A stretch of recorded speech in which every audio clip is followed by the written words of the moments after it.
안녕하세요. 저는 올해 39살이 된 이승현이라고 합니다. 저는 어린 시절 부모님의 따뜻한 보살핌 속에서 행복한 나날을 보냈습니다. 부모님이 운영하시던 작은 야채 가게에서 동생과 함께 뛰놀며 성장했습니다.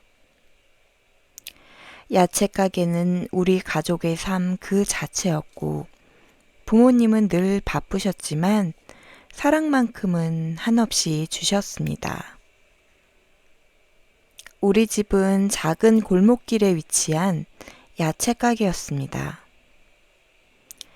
아침마다 아버지는 새벽 시장에서 신선한 채소를 가져오셨고, 어머니는 야채를 다듬고 손질하며 손님들을 맞이하셨습니다. 어머니의 손길이 닿는 야채들은 싱싱했고, 손님들은 늘 어머니의 따뜻한 인사와 정직한 장사에 감동하곤 했습니다.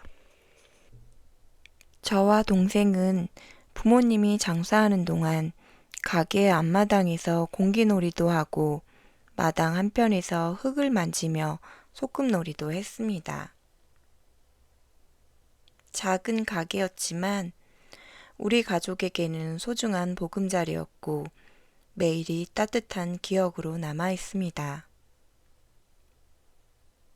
바쁜 와중에도 어머니는 항상 우리 형제에게 사랑과 정성을 아끼지 않으셨습니다. 아침마다 도시락을 싸주시던 어머니의 모습이 아직도 선명합니다. 승연아, 오늘은 네가 좋아하는 계란말이 넣었어. 어머니가 계란말이를 정성껏 말아 도시락에 싸주시던 모습이 떠오릅니다. 그 계란말이는 제가 가장 좋아하는 반찬이었고, 친구들도 뺏어 먹고 싶은 음식이었기 때문이죠. 동생도 어머니가 해주신 도시락을 참 좋아했죠. 학교에서 점심시간이 되면 저는 도시락을 꺼내 들고 친구들에게 어머니의 특별한 요리를 자랑하곤 했습니다. 아버지는 말수가 적었지만 따뜻한 사람이셨습니다. 항상 아침마다 신문을 읽으시며 커피를 한 모금 마시는 모습이 익숙했습니다. 그리고는 우리 형제가 학교에 가기 전 다정하게 머리를 쓰다듬으며 말씀하셨습니다. 승연아, 동생 잘 챙기고 오늘도 열심히 공부해라. 그 한마디가 우리에게는 하루의 시작을 알리는 소중한 말씀이었습니다. 아버지는 늘 우리를 지켜보고 계셨고, 우리를 자랑스러워 하셨습니다. 가게가 바쁘지 않은 날이면 아버지는 동생과 저를 데리고 근처 공원에 나가 놀아주셨습니다. 비록 넓은 운동장은 아니었지만 우리는 아버지와 함께하는 시간만으로도 행복했습니다. 아버지는 나뭇가지를 이용해 배트처럼 휘두르며 우리와 야구를 해주셨고, 승연아, 공을 잘 봐야 해. 집중하면 무조건 칠 수 있어. 라고 말씀하시며 우리의 작은 승리에도 크게 칭찬해 주셨습니다.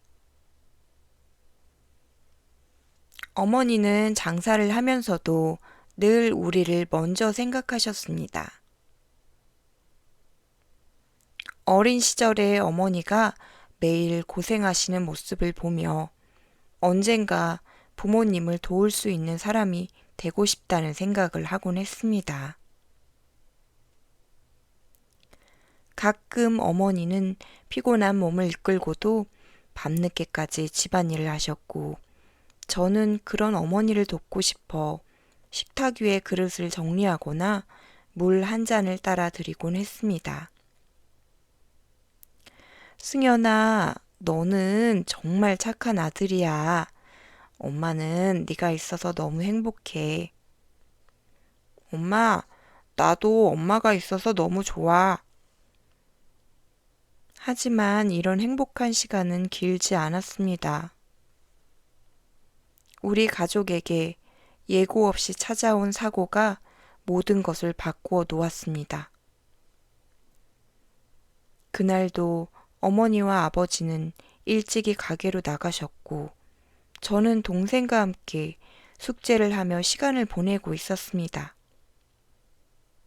그러던 중 전화벨이 울렸고, 그 전화 한 통으로 우리의 삶은 완전히 달라졌습니다.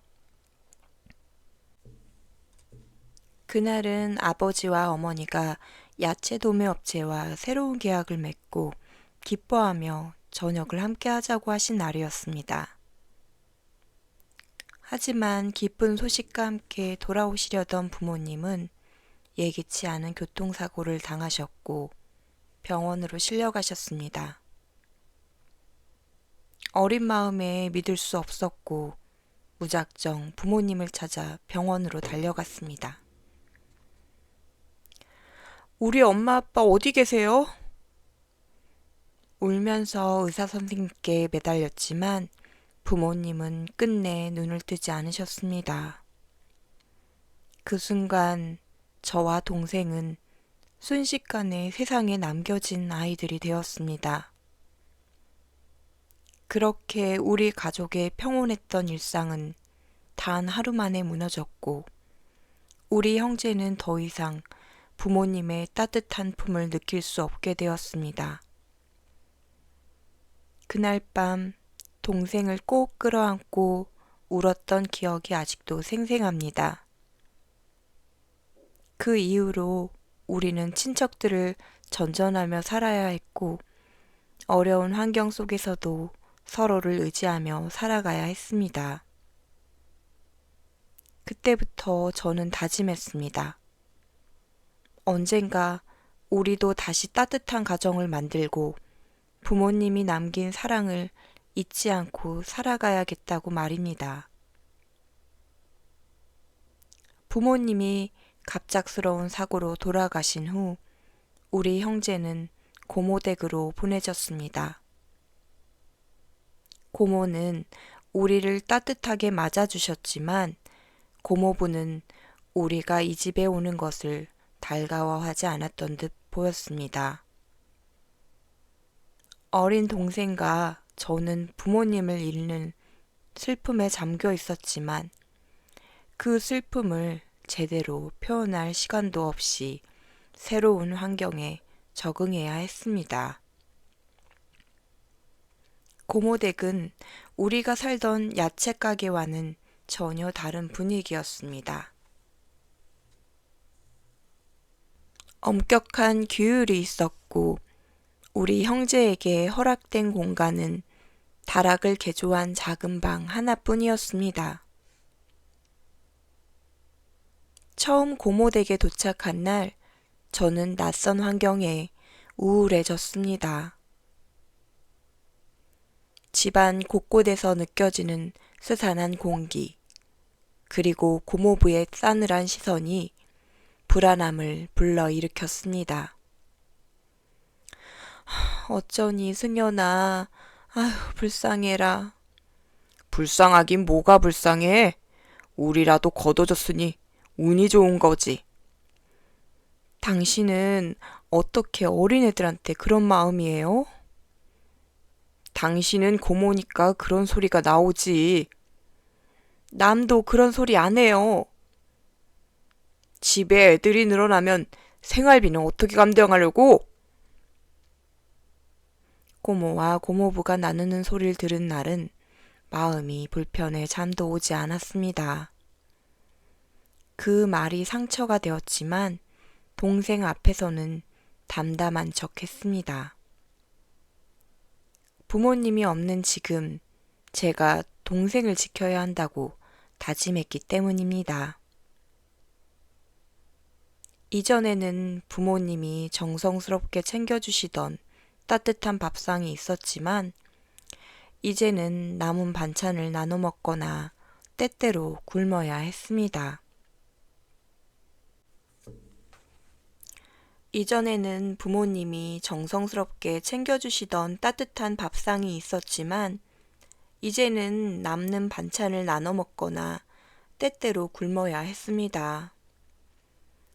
처음 며칠 동안은 고모가 신경을 써서 우리에게 밥을 챙겨주셨지만, 고모부의 불만이 계속되면서 점점 대우가 달라졌습니다. 너희도 이제 이 집에 살려면 손 벌리고만 있을 게 아니라 도와야지. 그날 이후 동생과 함께 고모 댁의 허드렛 일을 도맡아 해야 했습니다. 아침에 일어나면 먼저 마당을 쓸고 설거지를 하며 저녁에는 밥상을 차리고 치우는 일이 우리의 몫이 되었습니다. 이전에는 부모님께서 공부에 집중하라고 말씀하셨지만, 이곳에서는 그런 배려를 기대할 수 없었습니다. 학교 생활도 달라졌습니다. 예전에는 어머니가 싸주신 도시락을 들고 다녔지만, 이제는 도시락이 없었습니다. 점심시간이 되면 아이들이 맛있게 점심을 먹는 모습을 바라보다가 조용히 운동장을 걸으며 시간을 보냈습니다. 어느 날 같은 반 친구가 다가와 제게 물었습니다. 승현아, 너 왜 요즘 도시락 안 가져와? 저는 당황하며 웃어 대답했습니다. 그냥 요즘 입맛이 없어서. 하지만 거짓말이었습니다. 배는 고팠지만 집에서 도시락을 챙겨줄 사람이 없었기 때문입니다. 점점 몸이 야위어 갔습니다. 배고픔보다도 더 힘든 건 친구들의 시선이었습니다. 아무도 대놓고 묻지는 않았지만 저를 걱정스럽게 바라보는 눈빛이 부담스러웠습니다. 하루는 운동장에서 시간을 보내던 중 담임 선생님이 저를 조용히 불렀습니다. 승현아, 혹시 무슨 문제 있니? 고개를 저으며 괜찮다고 했지만 선생님은 제 눈을 바라보며 한숨을 쉬셨습니다. 도움이 필요하면 언제든 말해. 그날 이후 선생님은 점심시간마다 교무실에서 남은 반찬을 챙겨주시곤 했습니다. 저는 감사하면서도 선생님께 폐를 끼치는 것 같아 마음이 무거웠습니다. 하지만 학업을 포기할 수는 없었습니다. 부모님이 남긴 마지막 말씀이 떠올랐습니다. 승현아, 어떤 일이 있어도 꿈을 포기하지는 마. 그 말씀을 지키기 위해 힘든 생활 속에서도 열심히 공부했습니다. 밤에는 고모부가 거실에서 텔레비전을 크게 틀어놓고 웃음소리를 내는 가운데 작은 스탠드 불빛에 의지에 책을 펼쳤습니다. 때때로 졸음이 몰려왔지만 저는 포기하지 않았습니다.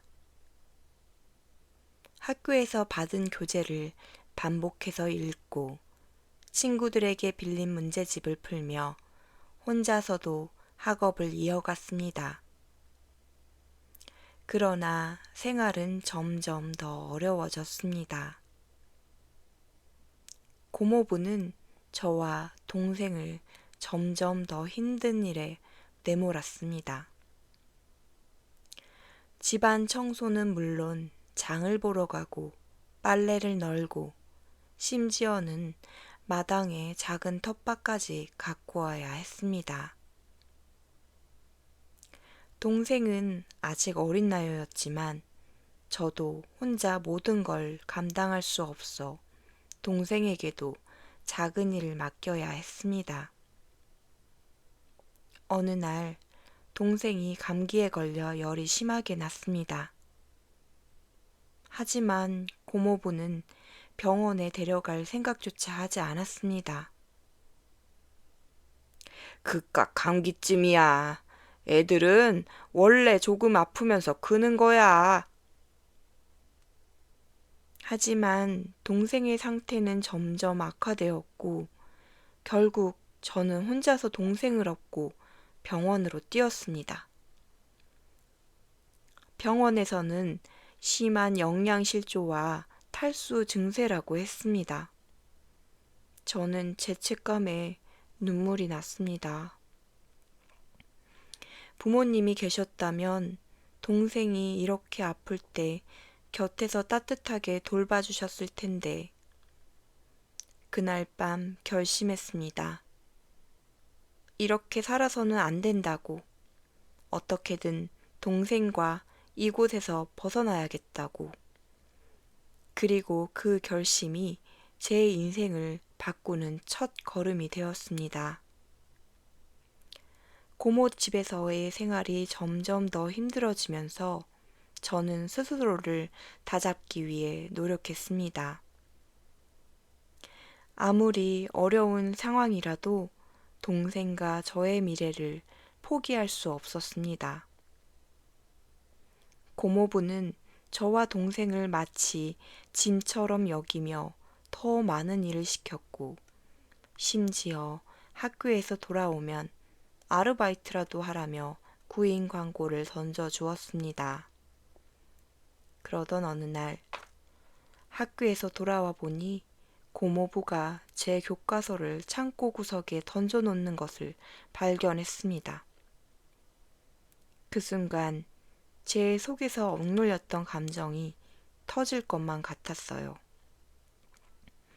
하지만 아무 말도 하지 않았습니다. 오히려 고모부에게 화를 내봤자 상황이 더 악화될 것이 뻔했기 때문입니다.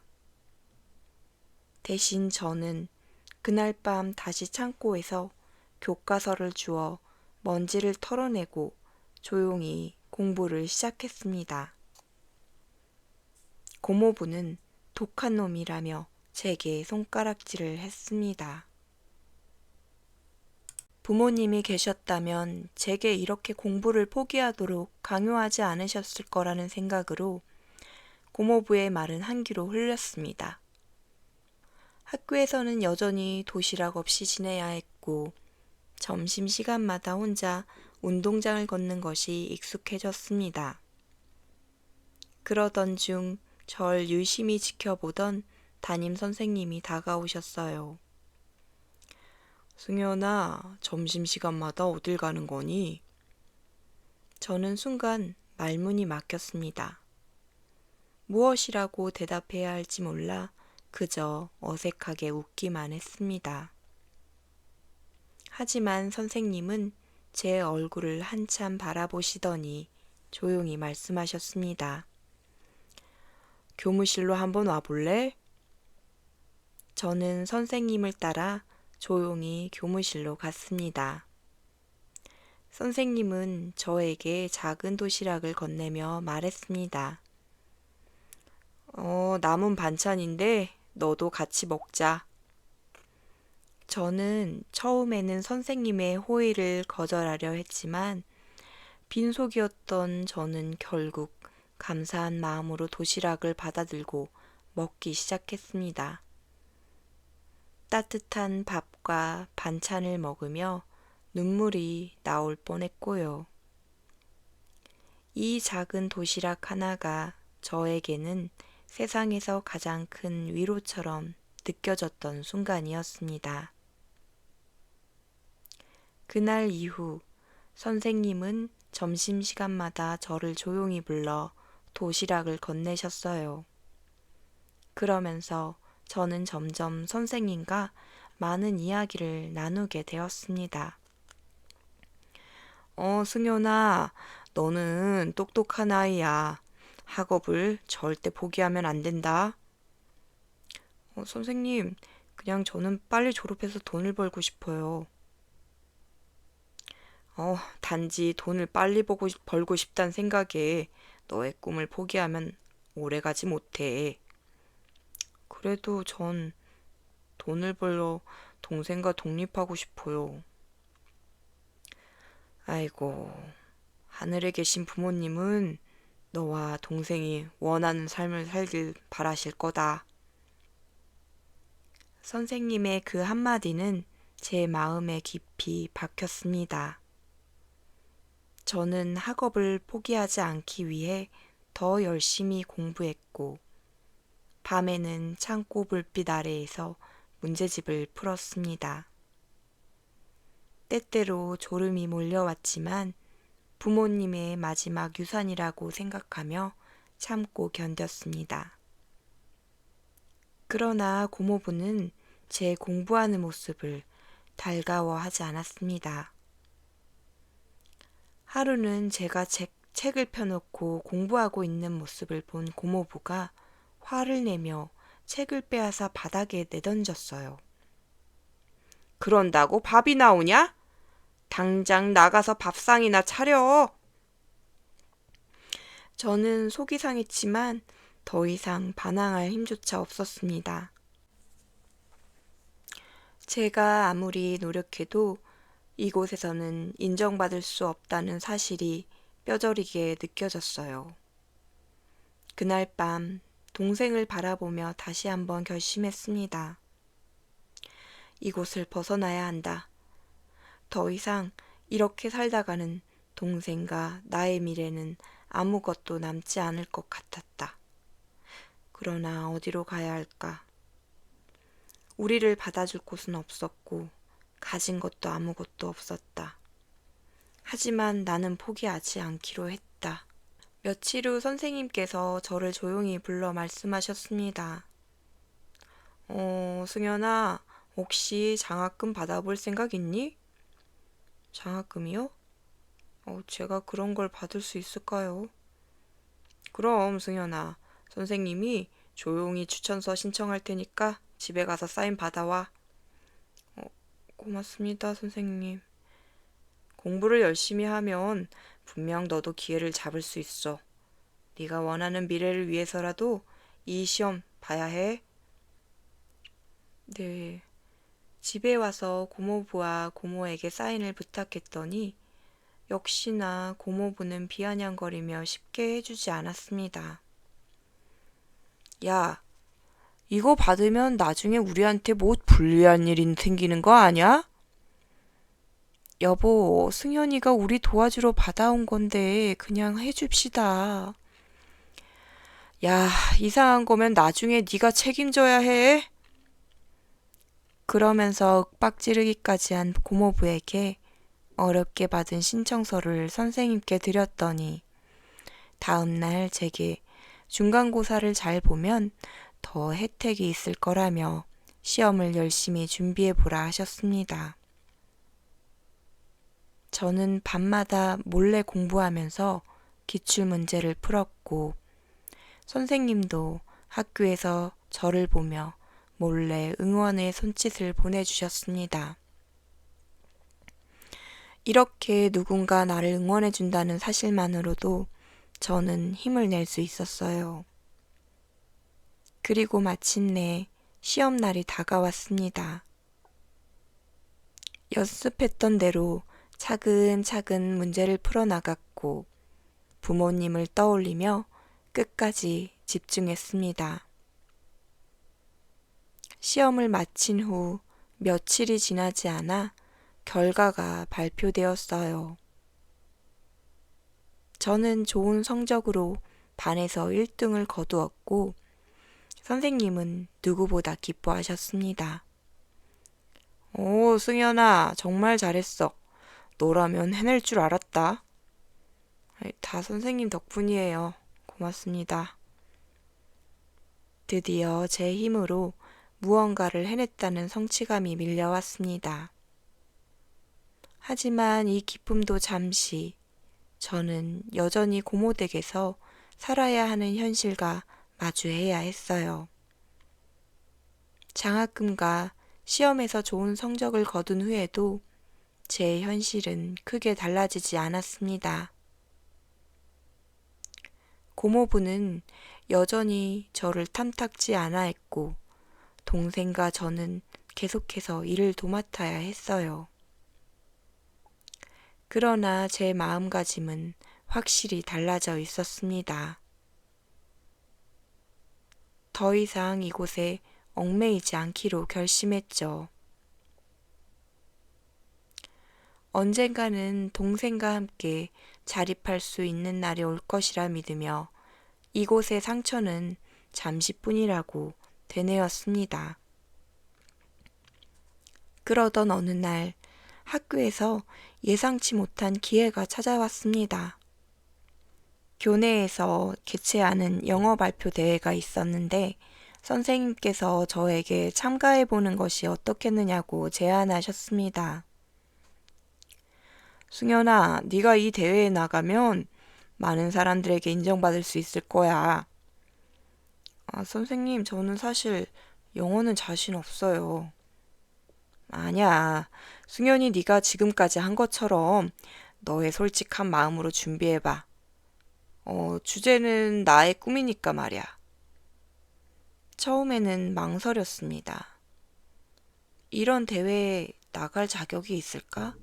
하지만 선생님의 응원과 제 안에 남아있던 도전 정신이 저를 다시 움직이게 만들었습니다.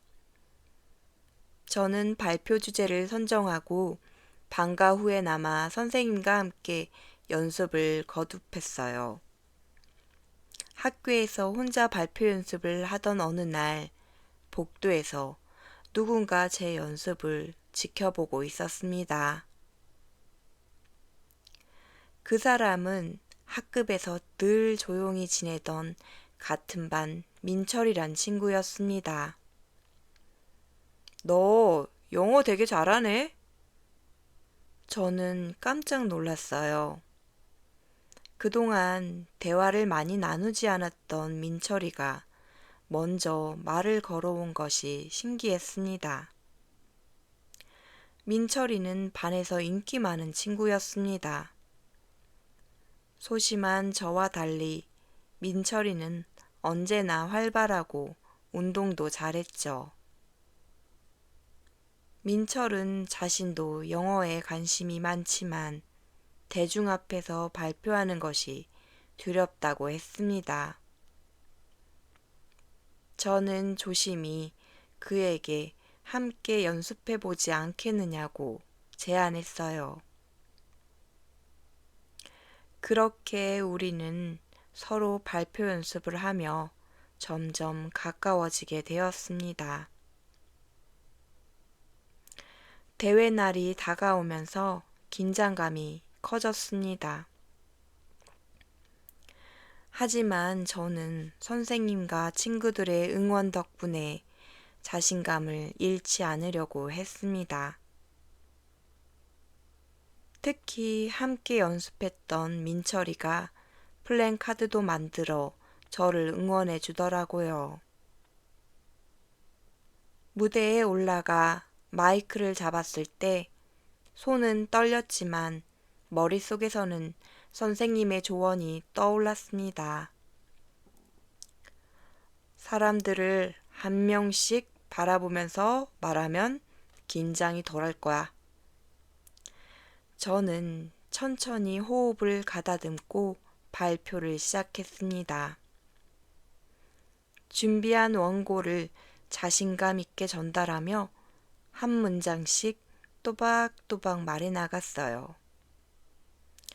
관객들의 눈빛이 제게 집중되는 것을 느낄 때 저는 더욱 힘을 얻었습니다. 발표를 마치고 내려오는 순간 심사위원 중 한 분이 제게 다가와 말을 건넸습니다. 아주 인상적인 발표였어요. 자신감도 있고 전달력도 훌륭했어요. 결과 발표에서 저는 당당히 1위를 차지했고 상장과 함께 장학금을 추가로 받을 수 있게 되었습니다. 선생님은 제 손을 꼭 잡고 축하해 주셨죠. 그러나 이 기쁨도 잠시. 집으로 돌아왔을 때 고모부의 차가운 시선이 저를 기다리고 있었습니다. 도대체 어디서 이상한 짓을 하고 다니는 거야? 저는 아무 말도 하지 않았습니다. 이제는 변명조차 무의미하다는 것을 알고 있었기 때문이죠. 고모부는 제가 대회에서 받은 상장을 찢어버리며 소리를 질렀습니다.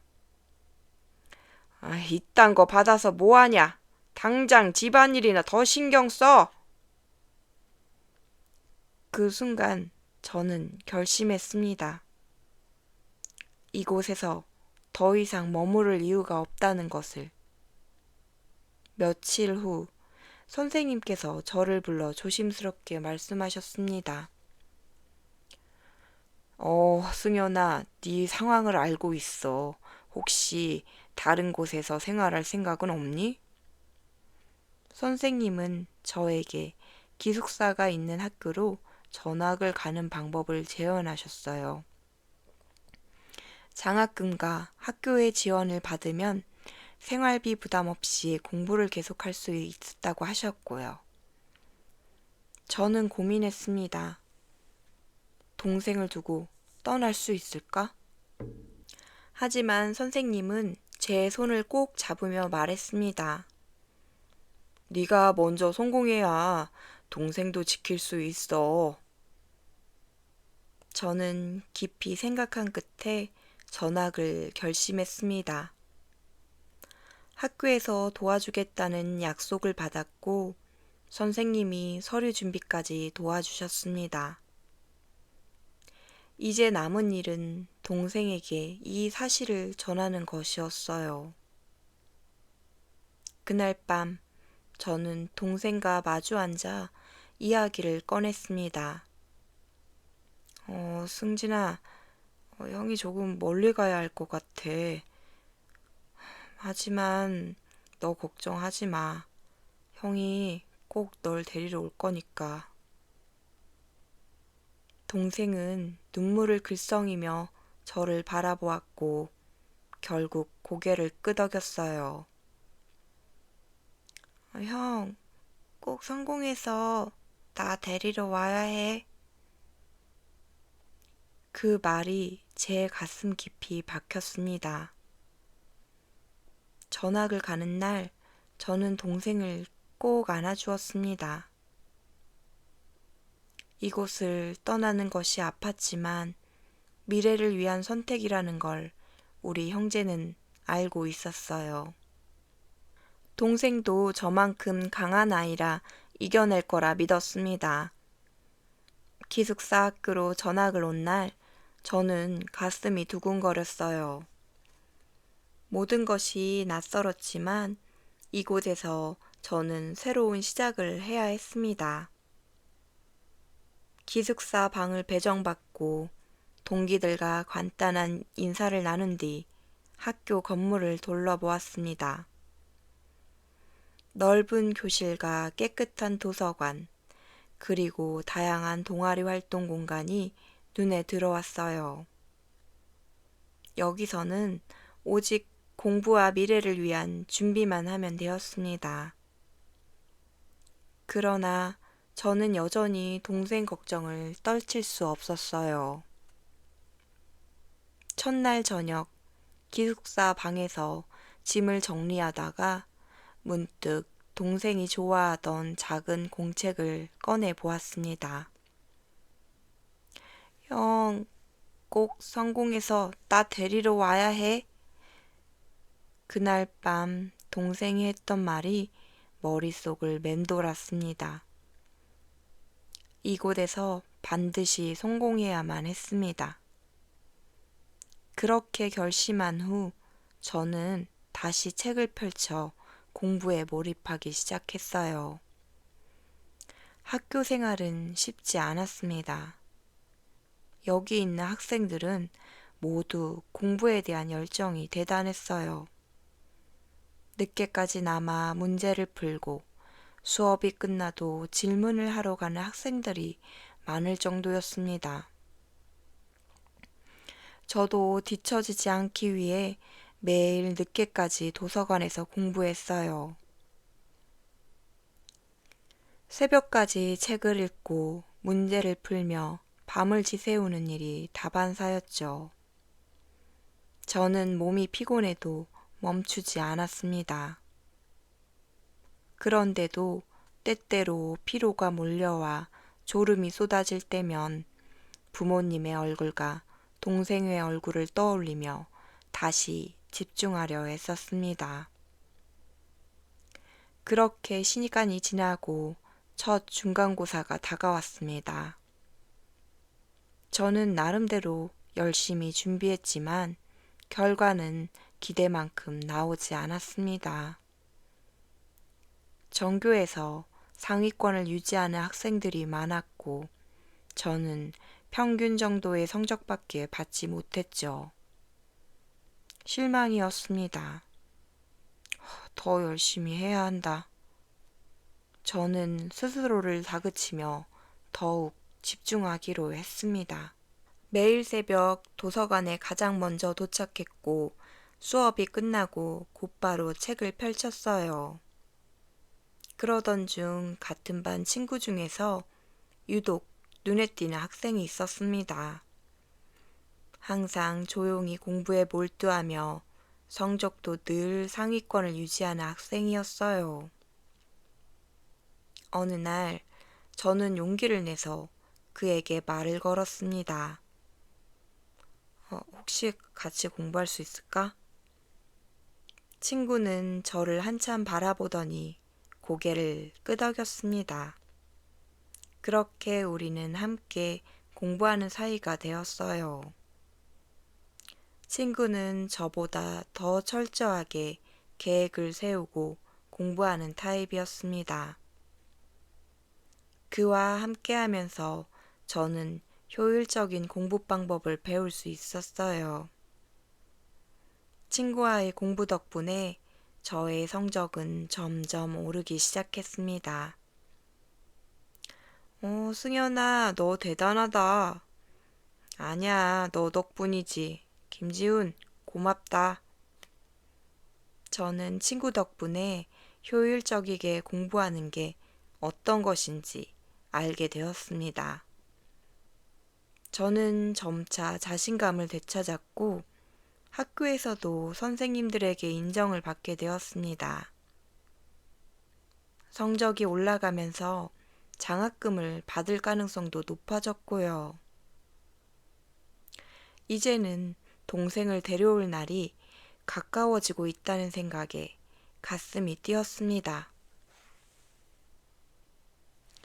무사히 졸업을 하고 저는 명문대에 합격할 수 있었습니다. 그러던 중 대학교에서 해외 대학과 연계된 장학 프로그램에 대한 공지가 나왔습니다. 교수님도 저를 추천해 주셨고 저는 준비를 철저히 하기로 했습니다. 시험과 면접을 거쳐 최종 합격자 명단이 발표되는 날, 저는 긴장된 마음으로 게시판 앞에 섰습니다. 명단을 하나씩 살펴보는데 제 이름이 적혀 있었어요. 저는 믿을 수 없었습니다. 이제 해외에서 공부할 기회를 얻은 것입니다. 하지만 기쁨도 잠시, 저는 고민에 빠졌습니다. 동생과의 약속을 지키려면 이 기회를 포기해야 하는 걸까? 그렇게 저는 혼자 깊은 고민에 빠졌습니다. 이 고민에 저는 오랜만에 선생님께 연락을 드렸습니다. 승연아, 더 큰 미래를 위해 이 기회를 놓치지 마라. 네가 더 성장해야 동생도 도울 수 있어. 저는 깊이 생각한 끝에 결정을 내렸습니다. 해외로 가기로 한 것이죠. 그러나 또 동생을 두고 떠난다는 것이 쉽지 않았습니다. 저는 동생과의 통화를 통해 이 사실을 알렸습니다.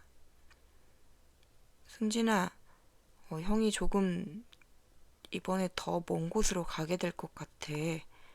미안해. 형, 나 선생님한테 소식 들었어. 미국 가게 됐다며? 아이, 축하해. 너가 가지 말라고 하면 안 갈게. 에이, 안 가긴 뭘 안 가. 가야지. 다녀와서 우리 그때 같이 살아야지. 저는 동생의 말에 눈물이 울컥했습니다. 동생은 한동안 말이 없었어요. 그러나 이내 차분한 목소리로 말했습니다. 형, 난 형이 자랑스러워. 가서 열심히 공부하고 꼭 성공해. 그 말에 저는 참았던 눈물을 흘렸습니다. 동생은 어린 나이에 벌써 어른스러워졌어요. 미국으로 떠나는 비행기 안에서 저는 창밖을 바라보며 생각했습니다. 이제는 내 인생에서 가장 중요한 도전이 시작될 것이라는 예감이 들었습니다. 그러나 두렵지 않았어요. 제가 가야 할 길이 분명해졌기 때문입니다. 미국에 도착하자마자 유학 프로그램 담당자가 우리를 맞이해 주었습니다. 함께 온 다른 학생들과 함께 기숙사로 이동하며 저는 주변 풍경을 둘러보았어요. 이곳은 확실히 한국과 달랐습니다. 낯선 언어와 문화 속에서 얼마나 잘 적응할 수 있을까. 그러나 이상하게 걱정보다는 설렘이 더 컸습니다. 기숙사에서 짐을 풀고 첫 강의가 시작되었습니다. 교수님들은 수업 도중에도 학생들과 토론을 유도했고 수업 후에도 학생들이 교수님과 자유롭게 대화를 나누는 모습을 보며 저는 문화적 차이를 체감했습니다. 처음에는 이 새로운 방식이 낯설었지만 점점 익숙해지기 위해 노력했어요. 하지만 예상하지 못했던 어려움도 있었습니다. 언어의 장벽은 예상외로 컸습니다. 한국에서는 영어 시험 성적이 높았지만 막상 현지에서 원어민들과 대화하려니 속도가 따라가지 못했어요. 한 번은 교수님의 질문을 이해하지 못해 우물쭈물하다가 곤란한 상황에 빠진 적도 있었습니다. 수업이 끝난 후 저는 도서관으로 갔습니다. 책을 펴고 단어를 정리하며 영어 듣기 연습을 반복했어요. 그때 한 학생이 다가와 말을 걸었습니다. 너 한국에서 왔지? 나도 한국에서 유학 왔어. 그도 저처럼 한국에서 유학을 온 학생이었고 같은 기숙사에 살고 있었습니다. 우리는 서로의 고민을 나누면서 금방 친해졌어요. 그는 제게 현지 학생들과 원활하게 소통하는 법을 알려주었고 공부 방법을 공유했습니다. 승연아, 우리 동아리에 가입해 볼래? 다양한 국적의 학생들이 모이는 곳인데 너도 좋은 경험이 될 거야. 고마워. 그런데 난 영어가 잘 안 돼서 그게 좀 미안하네. 아니야. 오히려 너가 동아리 가입해서 여러 사람들과 이야기해야 실력이 느는 거야. 그래? 그래도 될까? 저는 고민했지만 새로운 환경에서 저를 단련하기 위해 수락했습니다. 그러던 중 학교에서 인턴십 프로그램에 지원할 기회가 생겼습니다. 해외 기업에서 실무 경험을 쌓을 수 있는 소중한 경험이었죠. 저는 고민할 것도 없이 지원서를 작성했고 면접을 준비했습니다. 면접 당일 긴장된 마음으로 회사에 도착했습니다. 면접관들은 저의 학업 성취도뿐만 아니라 실무 경험과 협업 능력을 중요하게 평가했습니다. 저는 솔직하게 저의 성장 과정과 목표를 이야기했습니다. 부모님을 잃고 동생과 함께 힘들게 살아온 경험, 그리고 그것을 극복하고자 노력했던 과정을 설명했죠. 면접관들은 제 이야기를 진지하게 듣고 마지막으로 한 가지 질문을 던졌습니다. 너에게 가장 중요한 가치는 무엇인가? 저는 잠시 생각한 후 자신감 있게 대답했습니다. 책임감입니다. 저는 제 삶을 바꿀 책임이 있고 저를 믿어주는 사람들에게 보답할 책임이 있습니다. 며칠 후 인턴십 합격 소식이 전해졌어요. 첫 출근 날 저는 새로운 도전에 대한 기대감으로 가득 차 있었습니다. 회사의 업무 환경은 학교와 또 달랐죠. 모든 것이 빠르게 돌아갔고 처음에는 적응하기 어려웠습니다. 그러나 저는 동료들에게 질문하고 하나하나 배우며 점차 업무에 익숙해졌습니다. 인턴십 기간 동안 저는 프로젝트를 맡기도 했습니다. 팀원들과 함께 문제를 해결하며 실력을 키울 수 있었습니다. 제가 제안한 아이디어가 실제 프로젝트에 반영되었을 때 저는 자신감을 얻었습니다. 제가 이곳에서 충분히 경쟁할 수 있다는 확신이 들었어요. 시간이 흘러 인턴십이 끝나갈 무렵 회사에서 정규직으로 채용 제안을 받았습니다. 그러나 저는 아직 해야 할 일이 남아 있었습니다. 동생과의 약속이었죠. 저는 회사에 감사 인사를 전하고 한국으로 돌아가겠다고 결심했습니다. 귀국 비행기 안에서 저는 창밖을 바라보았습니다. 한국으로 돌아가면 이제는 제가 동생을 책임질 차례입니다.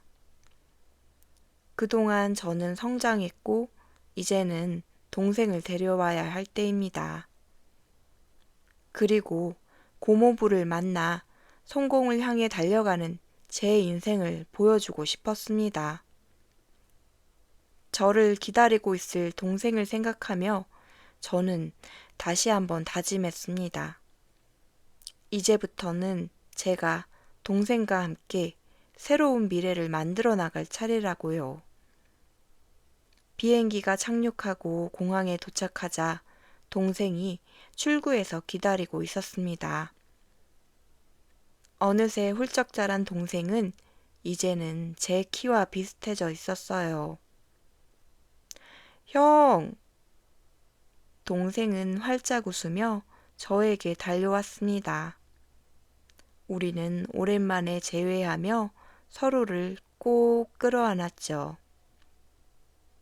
그동안 떨어져 있었던 시간이 길었지만 우리는 여전히 가족이었습니다.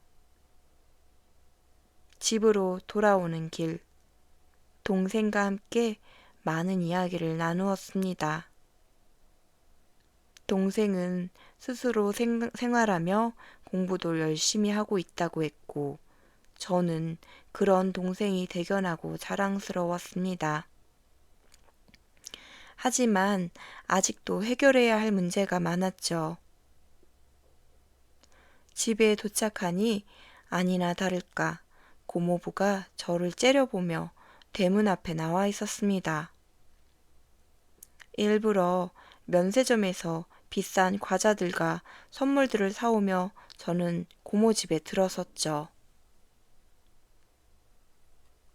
고모는 제 손을 잡고 우셨습니다. 승연아, 고생했다. 성공했네, 우리 조카. 그 모습이 고가웠는지 고모부는 사온 선물을 내동댕이 쳤습니다. 성공은 무슨, 이 땅 가자가 대수야? 야, 너 그동안 내 동생 우리가 먹여 살렸다, 응? 넌 코빼기 안 보이고 이제야 나타나? 고모, 그동안 승진이 돌봐주셔서 감사합니다. 이젠 저희 나가 살 수 있어요.